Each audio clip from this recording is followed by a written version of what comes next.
서우의 단상을 시작하겠습니다. 포스트 휴먼 시대 요한복음 읽기 10번째 강의입니다. 오늘은 요한복음 6장 22절 이하에서 생명의 떡 다마에 나타난 의미의 행간들을 읽어보도록 하겠습니다. 오병이어의 표적이 일어난 바로 다음 날 갈릴리의 사람들이 티베리아스에서 배를 타고 예수께서 계시는 가버나움으로 몰려들었습니다. 그들은 전날 예수께서 베푸신 표적을 기억하면서 여전히 흥분에 차 있었습니다. 사실 그날 밤 그들은 예수를 왕으로 추대하려고 시도했었습니다. 5천 명이 넘는 장정들이 벳세다의 한 은밀한 장소에서 예수를 왕으로 삼고 메시아 운동을 하기에는 안성맞춤이었다는 것을 지난 시간에 살펴보았습니다. 그러나 예수는 저들의 모의를 허락하지 않았습니다. 예수께서 행하신 오병이어의 기적은 세메이온, 즉 그가 메시아임을 드러내는 표적이었습니다.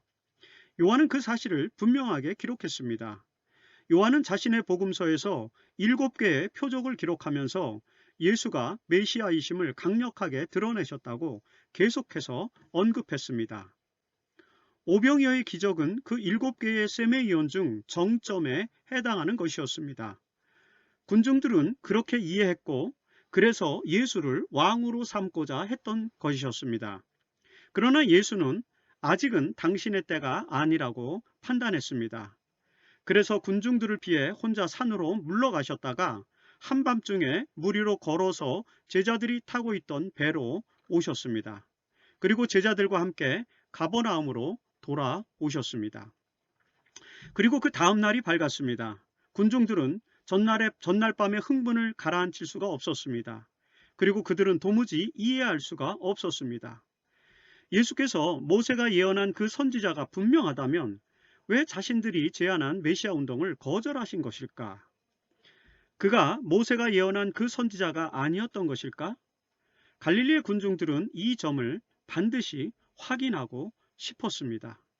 그래서 서둘러 가버나움으로 몰려들었던 것입니다. 요한복음 6장 22절부터 등장하는 생명의 떡 담화는 이런 배경에서 시작됩니다. 이 생명의 떡 담화의 내용을 깊게 읽으려면 먼저 왜 갈릴리의 군중들이 예수를 왕으로 삼으려 했는지를 알아야만 합니다. 예수께서 단순히 표적을 행하셨기 때문이었을까요? 만일에 그랬다면 갈릴리 가나에서 물을 포도주로 바꾼 표적이나 왕의 신하의 아들을 치유하신 표적, 또는 베데스다에서 38년 된 병자를 치유한 표적과 같은 것에서도 그런 움직임이 일어났어야 되는데 그런 움직임이 나타나지 않았습니다. 왜 그랬을까요? 이에 대해서는 여러 가지 설명이 가능할 것입니다. 그러나 요한은 오병이어의 기적이야말로 이스라엘 사람들이 예수를 모세와 같은 선지자로 이해하게 한 결정적인 표적이었다는 사실을 강조해주고 있습니다. 그리고 그 이유를 설명하기 위해서 생명의 떡 담화를 첨부하는 것입니다. 이런 요한의 의도를 이해하려면 역사적인 배경을 먼저 알아야만 합니다. 오병이어의 기적을 경험한 갈릴리의 군중들이 예수를 왕으로 삼고자 했던 것은 종교적으로 볼 때 매우 당연한 것이었습니다. 지금까지 그들은 먹을 것이 없는 들판에서 배불리 먹게 해준 기적을 경험해 본 적이 없었습니다. 그러나 그들은 그들이 가장 좋아했던 출애굽 이야기를 통해서 그런 사건을 알고 있었습니다. 이스라엘 백성들은 오랫동안 메시아의 출현과 그로 인한 구원과 해방을 고대하고 있었습니다. 그들의 구원과 해방은 모세와 같은 선지자가 등장해야만 실현될 것이었습니다. 그 구원과 해방의 이야기를 할 때마다 백성들은 광야에서 모세가 베푼 기적의 이야기들을 들었습니다. 그 중에서도 가장 감동적인 이야기는 바로 만나의 이야기였습니다.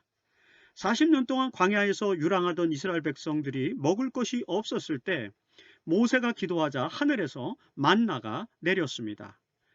그 만나의 기적은 모세를 하나님의 구원자로 받아들이게 한 결정적인 사건이 되었습니다. 만나는 이스라엘 백성들이 출애굽한 지 한 달 보름이 지난 시점부터 내리기 시작했습니다. 이집트에서 나와 수루 광야를 지나면서 백성들은 갈증으로 모세를 원망합니다. 그리고 신광야에 이르렀을 때 이집트에서 가지고 나온 음식들이 거의 다 떨어져서 먹을 것이 별로 없었습니다. 그러자 그들은 또다시 모세를 원망하게 됩니다. 구원자이자 해방자인 모세의 지도력이 위협을 받자 하나님께서는 모세를 통해 만나를 내려주십니다. 광야에서 굶주린 이스라엘 백성들은 매일 아침 내리는 만나를 통해서 배고픔의 문제를 해결하였습니다. 그들은 모세를 구원자이자 해방자로 받아들입니다. 이 사건 때문에. 그 후에 르비딤에서 갈증을 해결할 생수를 공급받았고 아말렉과의 싸움에서 승리하면서 시내산에 이르게 되죠. 바로 이 시내산에서 모세의 율법이 주어졌고 유대교가 형성됩니다. 이것이 이스라엘 백성들이 가장 중요하게 여기는 저들의 역사의 뿌리입니다.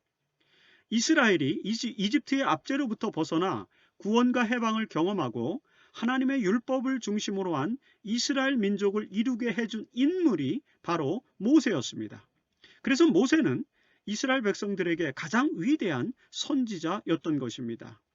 그리고 그 모세가 광야의 고통 중에 있던 이스라엘 백성들로부터 하나님의 선지자로 인정받았던 사건이 바로 만나의 기적 사건이었습니다. 이스라엘 백성들은 이 출애굽의 사건이 다시 반복될 거라고 확신하고 있었습니다. 또다시 이방인들의 압제를 받게 된 이스라엘 백성들은 모세가 예언한 그 선지자, 즉 메시아가 나타나서 자신들을 다시 한번 구원해 줄 거라고 믿고 있었습니다. 이런 믿음의 기초에서 이스라엘 곳곳에서 메시아 운동이 벌어지곤 했습니다. 그러나 그들 중에 아무도 진짜 메시아가 되지 못했습니다. 이런 배경과 더불어 메시아의 도래에 대한 간절한 기다림으로 낙담하고 실망하던 갈릴리의 군중들은 벳세다의 한 들판에서 과거 모세가 이스라엘 백성들에게 베풀었던 만나의 기적과 같이 말로만 들었던 그 기적을 경험하게 된 것입니다. 갑자기 그들은 예수의 행동 속에서 모세를 떠올렸을 것입니다. 지금까지 그 어떤 사람도 보여주지 못했던 만나의 기적과 같은 기적을 예수께서 그날 저녁에 5천 명의 백성들 앞에 보여주셨습니다. 이런 예수야말로 모세가 예언한 바로 그 선지자임에 틀림없었다고 생각했던 것입니다. 모세처럼 예수가 만나의 기적을 보여주셨기 때문이었죠. 바로 이러한 의식이 있었기 때문에 그날 밤 군중들이 예수를 왕으로 삼고 메시아 운동을 전개하려고 했던 것입니다. 자, 이런 배경을 알면 요한복음 6장 22절부터 나타나는 군중들과 예수의 대화의 내용을 잘 이해할 수 있습니다. 군중들이 와서 어젯밤에 벳세다에서 있었던 일에 대한 아쉬움을 털어놓자 예수는 그들이 자신을 찾아온 이유가 정말로 메시아의 표적을 보았기 때문이 아니라 단지 떡을 먹고 배가 불렀기 때문이었다고 26절에서 지적합니다. 그러면서 예수는 이렇게 말씀하십니다. 너희는 썩어 없어질 양식을 얻으려 일하지 말고 영생에 이르도록 남아 있을 양식을 얻으려고 일하여라. 27절입니다. 사실 군중들은 예수를 통해서 확인해 보고 싶은 것이 있었습니다. 그러나 예수는 다짜고짜 썩어질 양식이 아니라 생명을 주는 양식을 얻기 위해 노력해야 한다고 권면하고 있습니다. 그리고 그런 양식은 하나님께서 인정하신 인자가 줄 것이라고 말씀하십니다. 갑자기 의도치 않게 권면을 받게 된 군중들은 영생의 양식을 얻기 위해 해야 할 하나님의 일이 무엇인지를 묻습니다. 그러자 예수는 29절에서 하나님께서 보내신 사람을 믿는 것이 곧 하나님의 일이라고 답변하십니다. 예수는 당신 자신이 바로 하나님께서 보내신 사람, 곧 인자이기 때문에 하나님의 일이란 바로 자신을 믿는 것이라고 말씀하고 계시는 것입니다. 이런 말씀은 요한복음 1장, 3장, 5장에서 계속적으로 등장하고 있습니다. 복음서를 기록한 요한은 예수를 믿는 것이 구원의 길임을 설명하기 위해서 복음서를 기록했기 때문에 이런 일관된 내용을 반복하고 있는 것입니다. 예수께서 당신을 믿는 것이 하나님의 일을 하는 것이라고 말씀하시자 군중들은 비로소 자신들이 하려고 했던 그 질문을 할 기회를 얻게 됩니다. 그래서 그들은 예수께 단도직입적으로 묻습니다. 39절에 나타난 군중들의 질문을 정리하면 이렇습니다. 우리가 당신을 하나님이 보내신 메시아로 믿으려면 표적이 있어야 하는데 무슨 표적을 보여줄 수 있나요? 우리가 당신을 믿도록 하기 위해 당신이 하는 일이 무엇입니까? 우리가 믿는 모세는 광야에서 만나를 내리게 해 주었습니다.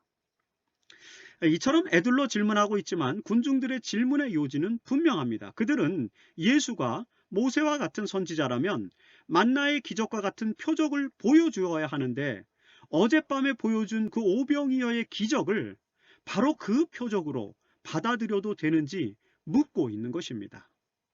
즉, 오병이어의 기적은 만나의 기적으로 받아들여도 되는지 질문하는 것이죠. 만일에 예수께서 그렇다고 대답하면 그들은 예수를 메시아로 받아들여 그들이 하나님의 일을 위해 무엇을 할 수 있을지 진지하게 예수님과 토의해 보고 싶었던 것입니다. 이런 백성들의 질문에 대한 답변으로 예수님은 저 유명한 생명의 떡 담화를 들려주시고 계신 것입니다. 생명의 떡 담화는 오병이어의 표적이 만나의 기적과 어떤 관계가 있는지를 믿는 백성들의 질문에 대한 예수의 답변입니다. 요한은 이 담화를 랍비가 토라를 해석하는 방식으로 기록하고 있습니다. 즉 다시 말해서 미드라심의 형식으로 기록하고 있는 것입니다. 미드라심이란 토라에 대한 랍비들의 주석입니다. 랍비들은 토라를 다양하게 해석하였습니다. 모세오경에 기록된 성경의 구절들을 자신들만의 방식으로 다양하게 해석하는 것이 미드라심 전승입니다. 미드라심 전통에서 우리는 유대의 랍비들이 성경의 말씀을 매우 다양하고 유연하게 해석하고 있음을 알 수 있습니다. 많은 사람들은 유대인들이 율법주의적이고 경직된 사고를 가지고 있다고 생각하지만 유대 랍비들의 미드라심 전승을 보면 절대로 그렇지 않음을 알 수 있습니다. 유대의 랍비들은 매우 유연한 사고를 가지고 토라를 다양하게 해석함으로써 하나님의 말씀에 포함된 다양한 의미들을 이해하도록 해 주었습니다. 따라서 성경을 다양하게 해석하는 것이 유대인들의 전통이었던 것입니다. 이런 미드라심의 전통에 따라서 랍비로 인정받았던 예수는 출애굽기 16장의 만나 이야기를 자신의 방식으로 해석하는데 이 해석이 바로 생명의 떡 담화로 나타난 것입니다. 만나에 대한 랍비 예수의 해석은 이렇게 정리됩니다. 첫 번째, 출애굽기 16장에 기록된 만나 이야기에서 그 만나를 내려주신 분은 모세가 아니라 이스라엘의 하나님 야훼이신데 그 야훼는 바로 하나님의 아들인 예수 그리스도의 아버지이시다라는 것입니다. 둘째, 하늘에서 내려온 하나님의 참떡은 단지 배고픔을 해결해 주는 것이 아니라 생명을 주는 것입니다. 셋째, 예수가 바로 그 생명의 떡이며 예수를 믿는 사람은 줄이거나 목마르지 않을 것이라는 것입니다. 그리고 넷째, 예수가 생명의 떡으로 이미 이스라엘 백성들 위해 내려왔지만 사람들이 그를 믿지 않았다는 것입니다.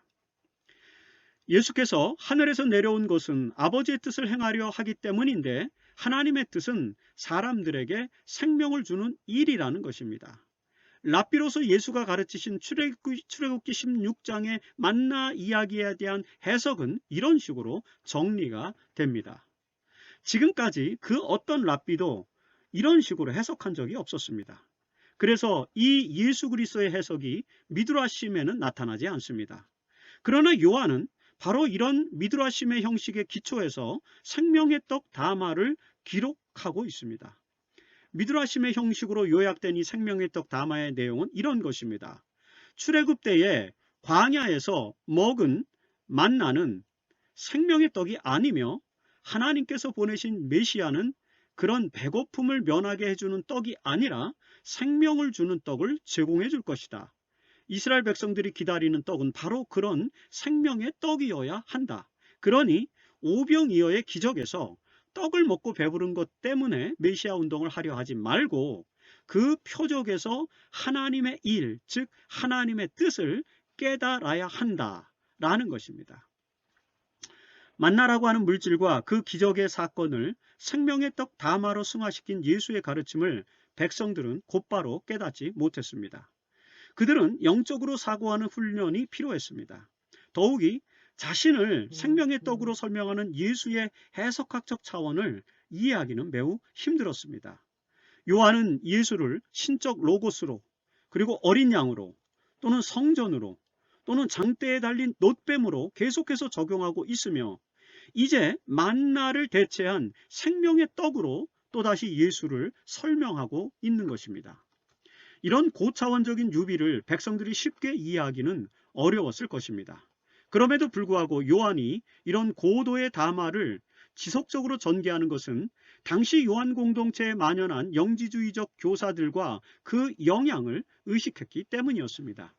이런 담론으로 영지주의적 가현설 또는 후에 에비온주의로 발전한 유대인 그리스도인들의 양자설의 문제를 해결하고 예수의 성육신, 즉 하나님이자 인간이신 하나님의 아들의 정체성을 확고히 하고자 했던 것이 요한이 복음서를 저술한 의도였습니다. 아무튼 이런 이 어려운 담화에 갈릴리의 군중들도 의아해할 수밖에 없었던 것을 우리는 이해하게 됩니다. 오병이의 기적을 만나의 기적으로 받아들여도 되는지 알고 싶어 했던 백성들에게 미드라심의 형식으로 만나를 생명의 떡으로 승화시킨 예수의 가르침은 그들을 매우 혼란스럽게 만들었습니다. 백성들은 예수의 담화를 영적으로 이해하지 못했습니다. 그들은 여전히 이성적인 수준에만 머물러 있었습니다. 갈릴리 사람들은 예수가 요셉과 마리아의 아들이었음을 잘 알고 있었습니다. 예수의 형제들도 잘 알고 있었죠. 이런 상황에서 예수 자신이 하늘에서 내려온 생명의 떡이라는 가르침을 베풀 때 그것을 올바로 이해하기는 쉽지 않았습니다. 그들은 서로 예수의 말이 비이성적이라고 수군거리기 시작했습니다.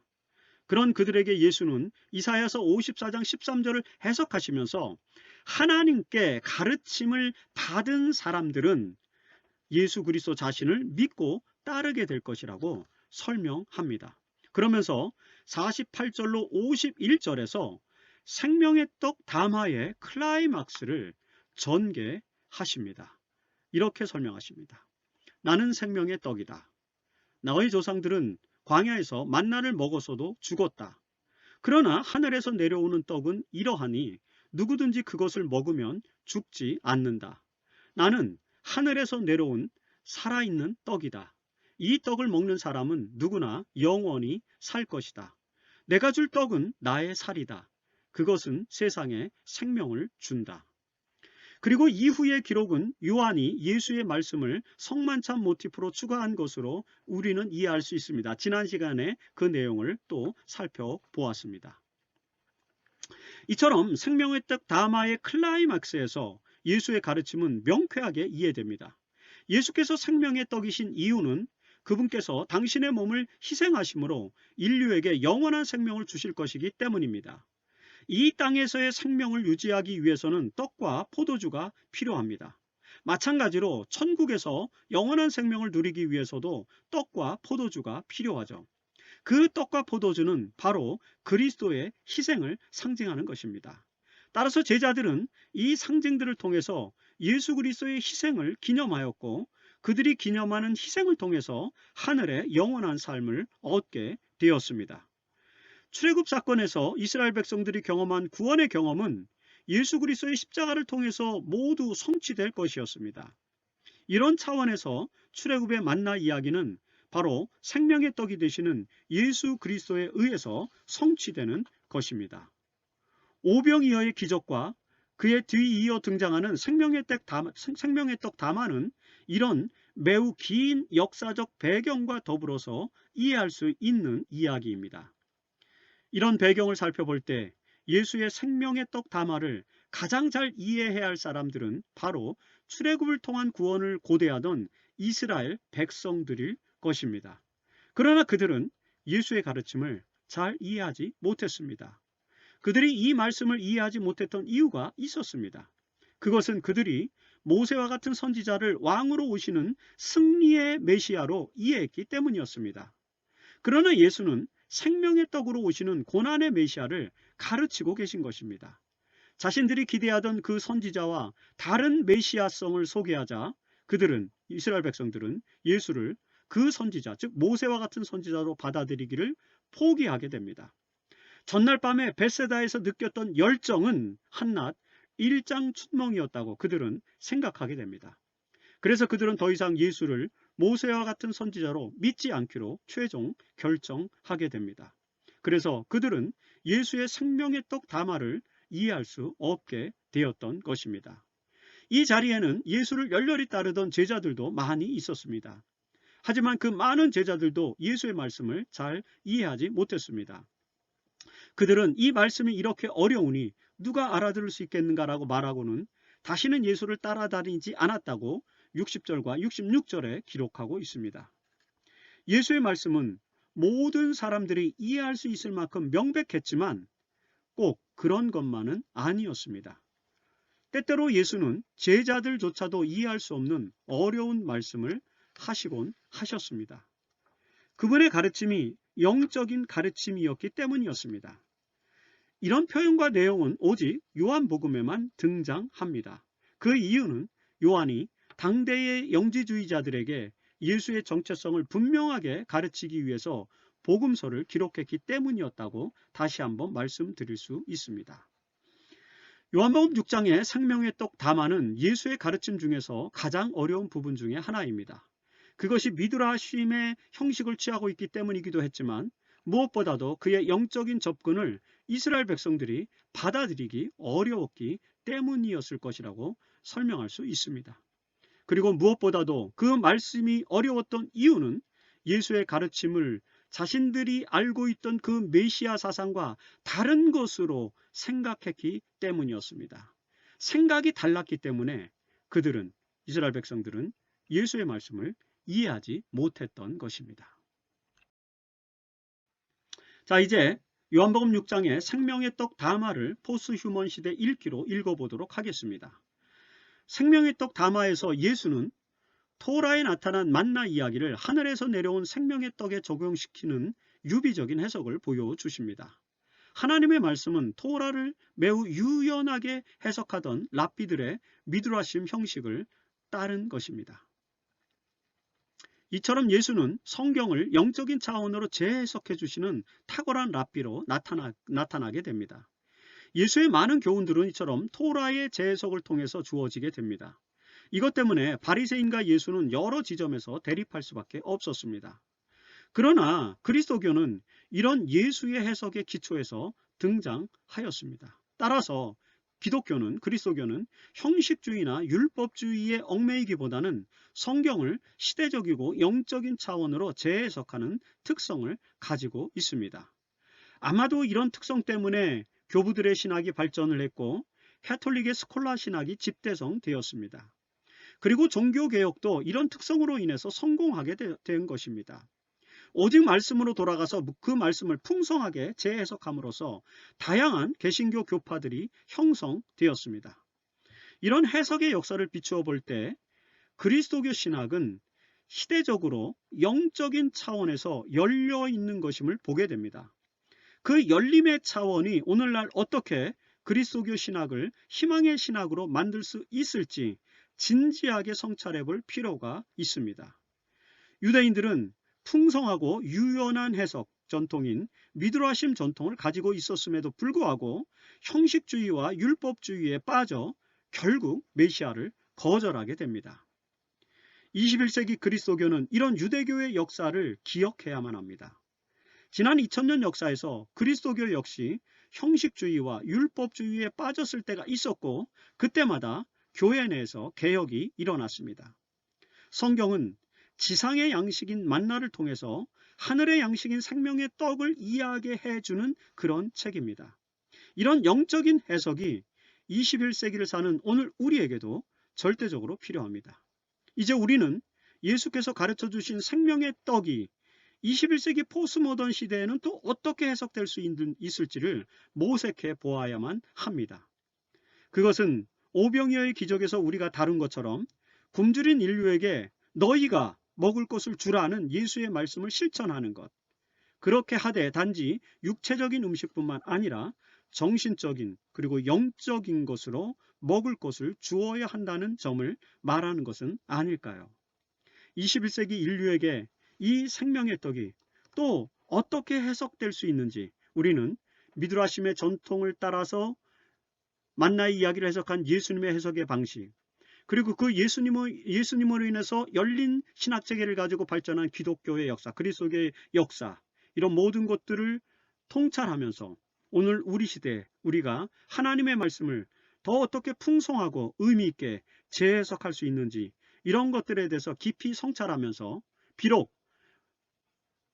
생명의 떡 담화가 어렵고 힘든 강의였지만 그 말씀에 나타난 명백한 영적인 의미를 오늘 우리가 잘 이해하고 있는 것처럼, 이 말씀이 오늘 이 시대를 살아가는 수많은 사람들에게도 희망의 말씀, 생명의 말씀이 될 수 있도록 해석해 줄 수 있는 그런 유연한 해석 능력을 갖고 살아가는 그리스도인들이 되도록 우리 자신들을 훈련시키는 그런 경험이 있게 되기를 바랍니다. 오늘 요한복음 6장 22절 이하에 나타난 생명의 떡 담화 강의를 이상으로서 마치겠습니다.